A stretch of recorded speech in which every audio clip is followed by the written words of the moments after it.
ఆ చీరలు అత్తగారిది, కాలిపోయిన చీరలు అత్తగారిది.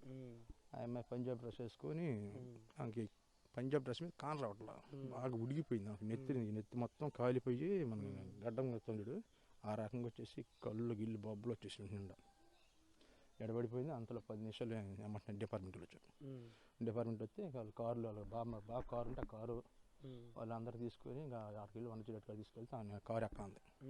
మళ్ళీ ఎమ్మటనే కార్లు తీసుకుని ఎమ్మటనే ప్రైవేట్ హాస్పిటల్ తీసుకెళ్తే బాగా సీరియస్గా ఉందంటే గవర్నమెంట్ హాస్పిటల్ తీసుకెళ్ళి ఆ అమ్మాయి చచ్చిపోయింది అంటున్నారు. నిన్న వచ్చి ఏలు ముద్దలు ఫింగర్స్ అవి మొత్తం తీసుకొని గేటు తాళం వేయండి, గేట్లో ఊరు పోవద్దు అని చెప్పి ఫింగర్ తీసుకుని గేటు తాళం వేశారు.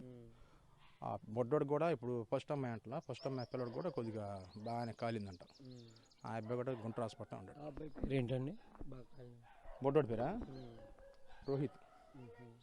ఇక్కడే ఉంటాడు, కాదు ఫస్ట్ ఆమె కొడుకు వైజాగ్లో ఉంటారు. ఈ రెండో ఆమె కొడుకు ఒక మగపిల్లడు. వీళ్ళు ఏంటంటే మామూలుగా తేనె బేరానికి అమ్ముతూ వెళ్తారు, హైదరాబాద్ తేనె అమ్మటానికి వెళ్తారు బేరానికి. ఇంక వాళ్ళిద్దరు ఉన్నారు, వాళ్ళకి ఎందుకో పడలేదు. అలిగి అబ్బాయి వచ్చాడు, నా కాడ లేకుండా ఎందుకు వచ్చాను కడుపులో ఉద్దేశం పెట్టుకుని వచ్చేసి ఫస్ట్ ఆల్రెడీ ఇప్పుడు ఫస్ట్ అమ్మాయి కొడుకుకి పోసింది, వాళ్ళ ఆవిడికి కూడా పోసింది. ఆ అమ్మాయికి కూడా కొద్దిగా పిల్లడు కొద్దిగా బాగాలేదంట, ఆమెకి కూడా కొద్దిగా అక్కడ గాయాలని. ఈ కోదమ వాళ్ళందరికి మట్టుకి బాగా గట్టి కాలుతాం కూడా.